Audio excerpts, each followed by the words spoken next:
see the thumbs up. Yeah. We are good to rock it and let it go. A lot of hype moments. There's some crazy mechanics in this game. Not only does it have your normal S&K jump trajectory changes, right? Your hops, your super jumps, your normal jumps. It has a kind of third strike style parry and just defend. You can do that in the air. Yes. So it's got some crazy kind of air trajectory things and other sort of stuff. Billy in this game is like if Dawson had a block string. Yeah. Crazy. Billy would be the character I would play because he's got those big normals. Like I like big sword characters, but like there's no sword characters in this game, so Billy's my next best bet. Absolutely, Billy is the closest thing. That is a labbed out Grapple Punisher. Look at these just defense coming out from Gruffgo here. Cameraman had a bit of a stroke, but it's okay. But Gruff was ready. And it's funny, you know, we're not too much here to... I'm not always the biggest tier list believer, but if we're talking about it, you got Billy near the top, and you got Tizok at the bottom. Yeah. I saw something that some content creator was gassing up Tizok in this game, but he is a grappler. He's a grappler. Unless you're Street Fighter 6 Zangief, it's... I guess Potemkin is good and good to go right now. Well, and it depends on when you go into it, because the thing is that in the first and second open beta for this game, Tizok was a monster. That car is broken. Like, he has no guard meter right now. Oh yeah, so we're gonna see a stun here in a second on the block. Great hop over that. I like the throw attempt from Gruffgo, but Sloth knew exactly what he was going for. Oh, exactly. And it's like the hop is an extra layer of kind of defense here because that was a hop, right? And hop beats throw, just kind of like teching well. So it's a safer way of teching a throw if you think it's coming. It covers more options. So great defensive play there from Ponderous.Sloth. Nice neutral jump. Oh, but it's getting confirmed. You need those as Tizok in this matchup. Oh, absolutely. You gotta do so much damage on every opening. Oh, it's air throw. Wake up super, yep. Jumps in here. You gotta hyper defend that when you That is a thing that limits Zoner fall into though. That is Billy's only like reversal option. Is that level 1? Okay. His DP's not invincible. No, not at all. Gotcha. Catches the big button. Reminiscent of Tekken there, right? Catch your whip.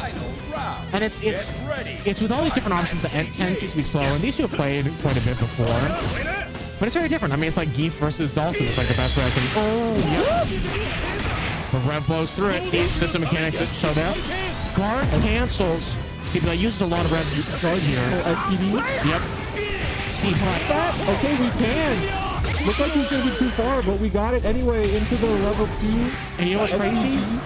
This mad gear, or hidden gear, resets heat gain. Yes. So now Gruffgo is now back at square one, ready to rev it up. Still in SPG. The fact that you can burn yourself out, you can overheat yourself, and then get all your meter back instantly. It makes, like, managing your SPG is so important. Oh, doesn't quite take it there. One more hit. Oh, man. Oh, great. And as Tizok, this last hit is so hard to get. It is, especially against such a long character. Oh, it's the throw. Oh, but the forward throw, not the back throw. Okay, okay. Playing so patiently. Trying to bait something. I think trying to hit that stick. Oh, Goat does not have a lot of meter to work with here. And it's revving up. Okay, just defend. Oh, but doesn't spend the bar. You have full meter. You've done so much. You just want to catch on these buttons here. Whoa. One heavy punch, stand heavy punch, gets the button. Oh, and the shimmy on the throw. Gruffgo takes game number 1. Round 1. Get ready. The patience. And that's a problem that Zangief has in Street Fighter. When he gets his opponent down to 1 HP, the game becomes so much harder for him because landing small hits with a grappler like this is really hard. Yes. Especially against a character like Billy, who can just zone you out, and now all of a sudden, Ponderous.Sloth. Yeah, that was a throwaway round. Big damage. Listen, Quick, perfect. This game, it's really hard to land those openings because there's so many defensive options. It is the game that really goes against the modern take of like offense being the thing in fighting games. Don't be wrong, there's a crazy offense in this game too, but there's defensive options to boot with it. But yeah, you get a full confirm. As you see here, you can just melt something. Like everybody can do like 60%. Especially with SPG, and I was going to talk about SPG gauge. I've noticed from the few tournaments of this game that I've watched, a lot of people picking SPG at the round start. I think that's the most popular place for people to have SPG. Second most popular is in the middle, and people who maybe have like more explosive characters that are more likely to make a comeback or go for it in the middle. Almost never see someone running it at the very end of their health bar. Yeah, and it's as you said, people die in 2 hits in this game. So a lot of times you'll just die before getting your SPG if you're running it at the back half. Wake Up, level 2 from Drefco is going to take that round, man. The grappler special, just when your meteors have been working all time, you forget that that's a button we have. My loyal fans. Exactly. But it's one of those things, too, that, like, I think some of the thought process, because the SPG beginnings become more popular, like you were saying, is because you're guaranteed to get it. Because the problem is when it's in the middle and it's in the end, you can just lose it. You can get comboed out of it and combo through it, because it's pretty small. Yeah, if it's at the beginning, it's on you to get the first hit. If you don't get the first hit, and you're like, it's on me, I lost. Exactly. But you had an option to use it. Yeah. Oh, great jump in here. So we're seeing a lot of wake up supers for both these players as being good way. Oh, but this is going to be big. There's still level 1 that we have here. Can we spend it? Yep. Nice. Really smart. Okay. 1-1. I said, Ponderous.Sloth is not one to go quietly into the night. Okay. This is going to be a brutal and bloody fight for sure. Whoa! And it's one of those things. I will say, you know, kind of going to Gruffboat's favor here a little bit. With Billy being such a powerful, popular character, there's a pretty... You understand the gameplay, right? You can probably see watching this, like, what you're trying to do. That pulling is plus, you know. So you have these little mechanics, like dodge attacks, these, like, system mechanics in this game, that you kind of can take as a lesser-known character like Kizok and try to go ahead and, like, find these little things. You're seeing this hyper defense, these strings come through. But that jump in just defend from Ponderous.Sloth is great. Oh, there's the whip punish, but doesn't spend. I know, can Billy cancel anything from that far away? Yes, you just have to EX the final cancel. Ooh. And is that enough to kill? Has to spend. The thing keeping Drefco in these games is that dodge attack. He's caught Ponderous.Sloth with that so many times. It is a powerful mechanic, and doing such big incremental buttons like Billy is doing is something where it makes it necessary, right? So, oh my goodness. Spend it. Sloth's gonna spend it all. Because he's an SPG, man. He can got 4 meter. He can spend it all and get all his rev meter back. Free real estate. Oh, no. And a huge whip punish on the tech. Nice tech this time from Billy. Okay, dodge attack again. Gives himself a chance to spend a super over zone to conserve a little bit of his meter. Trying to get that 50%. Trying to get Ponderous.Sloth out of SPG here. That should be the confirm. So it's one of those things, because like that long hit, that's your standing heavy punch, right? So you need to be able to, on reaction, seeing it being wild punish, confirm into the EX, which are 2 buttons, right? So, or if you have, like, want to spend the rev, but you can only get any more follow-ups off of it if you spend the rev meter to go ahead and get the combo back. Oh. Up into SPG. Anti-air. Okay, good air just defense. It's running up and asking with the load. Good punish on the red blow. Got a bar, we're going to spend it. Both players close to burn overheat. Yep, rough rope there. It is overheated. But has a bar, and just a couple touches away from it. But here's the scary point you were talking about. Here's the spot as a grappler you do not want to be. Yeah.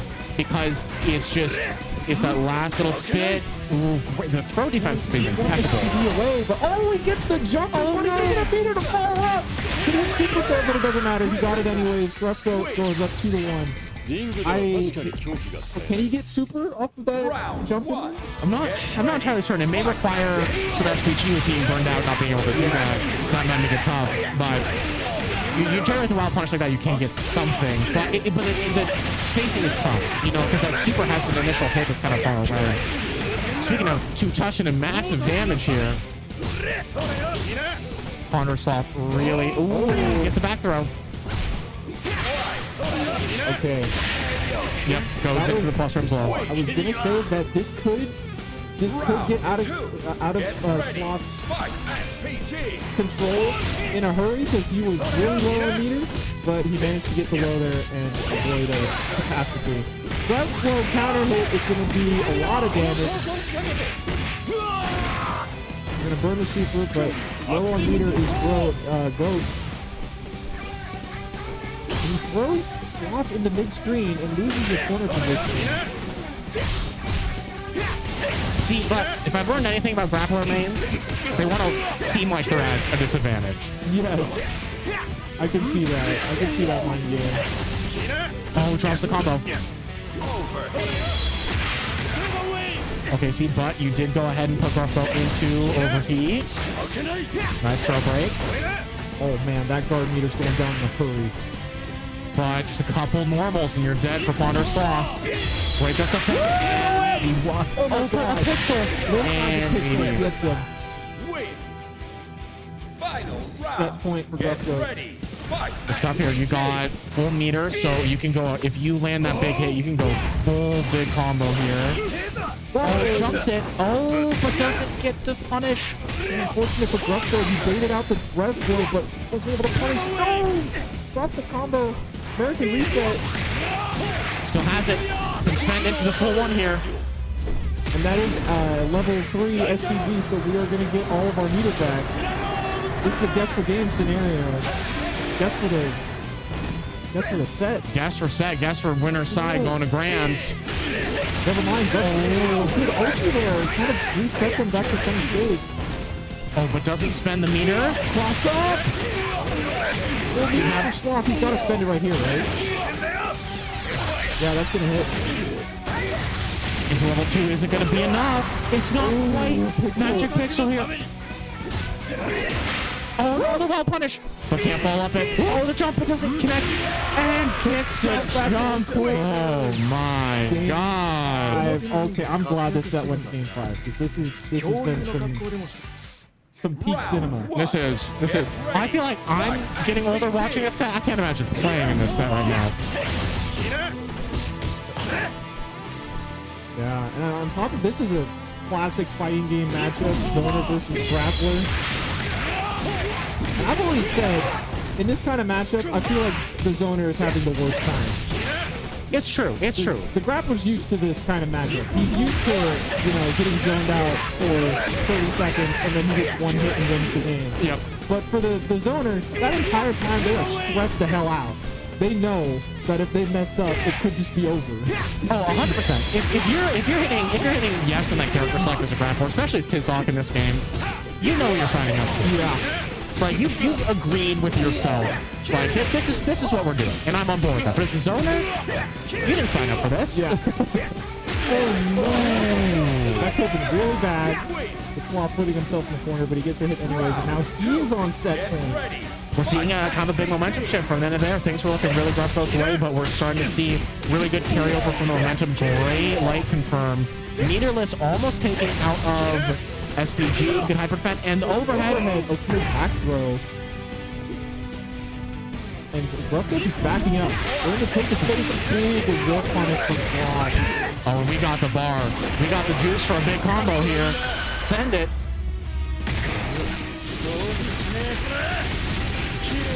See, and then now we're back in the spot where Ponderous.Sloth was on the receiving end last time, but now we're going to put here. You got full SPG, guess for game. I got bar. Wow, that hit from so far away. But not able to super into it. Okay. Time to go aggressive. Oh, no. Back in mid-screen. And that's where, like, technically you guess right as Gruffbo, if you're Gruffbo, but now Sloth is in a much worse position. Can you super out of this? Is he dead?